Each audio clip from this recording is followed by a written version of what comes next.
पक्षकार को तो बताइएगा कि हमारी गर्मी है दिखाने के कारण कि इस पूरे कर आती हैं कि यहां पर बताइएगा, किसको बताइएगा? पक्षकार को। पक्षकार का मतलब हुआ कि ये जिसकी तरफ से केस लड़ने के लिए यहां पहुंचे थे, पक्षकार को बताइएगा कि उनकी वजह से हम केस हार गए, नंबर एक। नंबर दूसरा, इनकी ऐसी जज साहब इतना भड़क गए, और क्या जज साहब किसी वकील को इस तरह से जेल करा है, ये सारी बातें आज के सेशन में आप विस्तार से जानेंगे।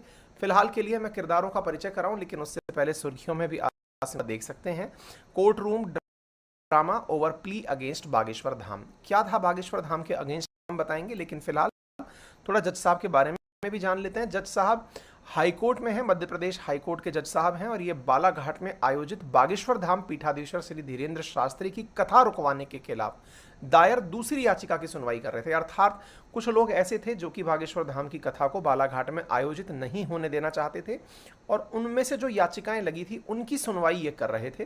तो जस्टिस विवेक अग्रवाल इनका नाम है, और याचिकाकर्ता के व्यवहार पर आप भड़क गए। उन्होंने उन्हें चेतावनी देते हुए कहा कि मैं यहीं से आपको जेल भिजवा दूंगा। तो देखिए, आपको मैं थोड़ा जानकारी और दूं। बागेश्वर धाम सरकार कथा करने के लिए, श्री राम कथा करने के लिए बालाघाट पहुंचे थे। बालाघाट जो कि मध्य प्रदेश का एक जिला है, यहाँ पर एक गांव है जिसका नाम है परसवाड़ा। यहाँ पर रानी दुर्गावती महाविद्यालय के ग्राउंड के अंदर इन्हें 23 और 24 यानी आज और मतलब बीते कल के दिन यहाँ पर कथा 2 दिन की करनी थी, और इस 2 दिन की कथा की इन्होंने अपने सोशल मीडिया हैंडल्स पर भी जानकारी दी।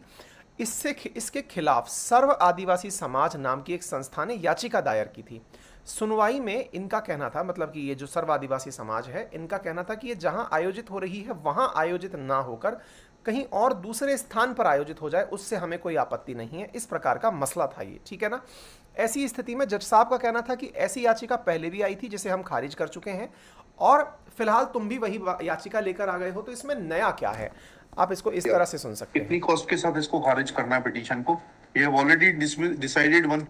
मतलब ये हुआ कि आपको पता है कि हम पहले भी इसको इस तरह की याचिका खारिज कर चुके हैं कि नहीं, वो आयोजन रद्द होगा, लेकिन फिर से आप इसे लेकर आ गए। तो कितनी कॉस्ट के साथ? कॉस्ट का मतलब तुम्हें ऊपर क्या पेनल्टी लगाए, तुम सेम चीज दोबारा रिपीट कर रहे हो, कोर्ट का टाइम खराब कर रहे हो।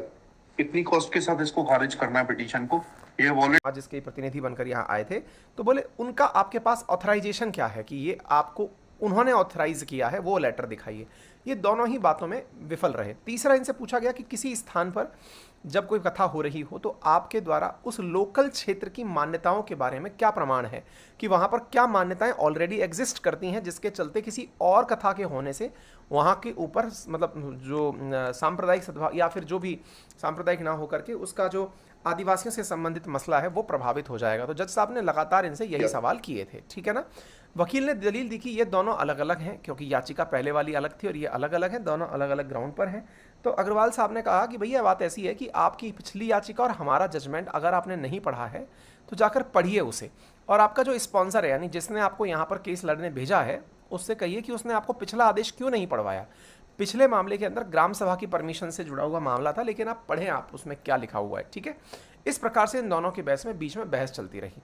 अब सवाल जब बहस चलती रही तो इसमें वकील साहब से जब लगातार सवाल पूछे गए तो वकील साहब थोड़े अधीर हो गए और उन्होंने कहा कि आप सुनना ही नहीं चाह रहे हैं, मैं कुछ बताना चाह रहा हूँ, आप उसको सीधा पूछते जा रहे हैं, मैं आपको बताने की कोशिश कर रहा हूँ, मैं केवल ये कह रहा हूँ कि इस कथा को दूसरी जगह कराया जाए तो कोई विरोध नहीं होगा।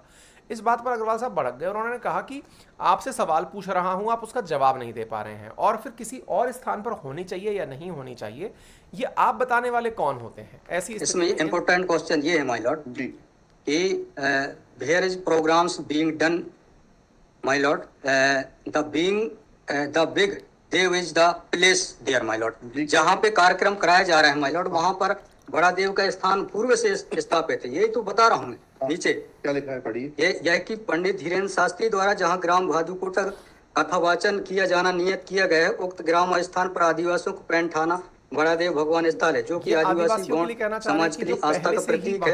अतः उक्त ग्राम स्थल पर कथावाचक के आयोजन से आदिवासी। बताइए, बड़ा देव भगवान स्थल जो है वहाँ से जुड़ी हुई क्या मान्यताएं हैं और उन मान्यताओं का कैसे किसी के कथावाचन करने से अपमान होता है? 2 सवालों के जवाब दीजिए, फिर आगे बढ़ते हैं।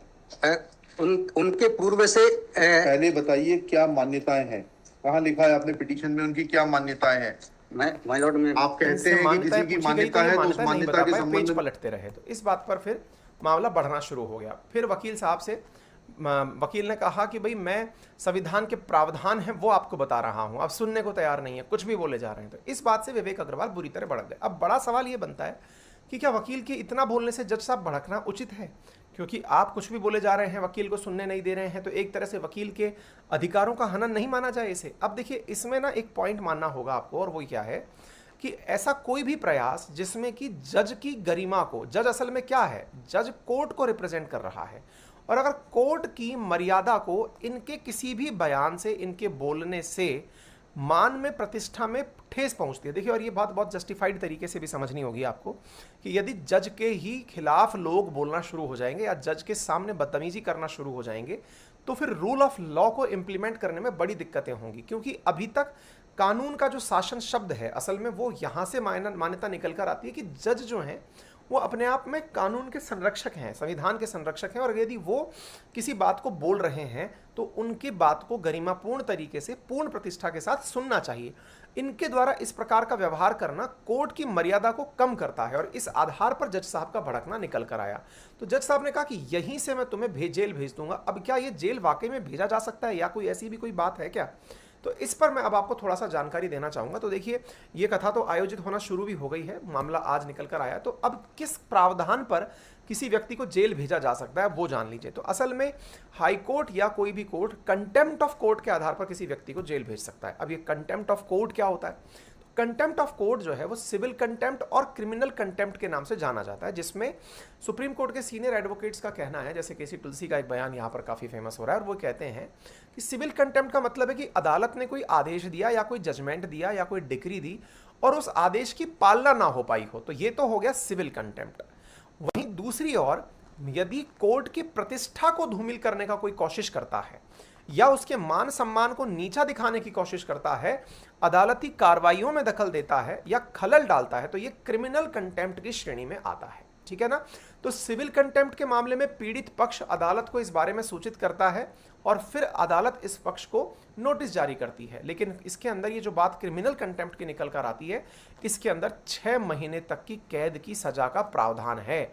यानी कि अगर कंटेम्प्ट लागू होता है तो ऐसी स्थिति में कोर्ट की अवमानना, उसके मान सम्मान को ठेस पहुंचाने के क्रम में उस व्यक्ति को 6 महीने तक जेल भेजा जा सकता है। ठीक है ना?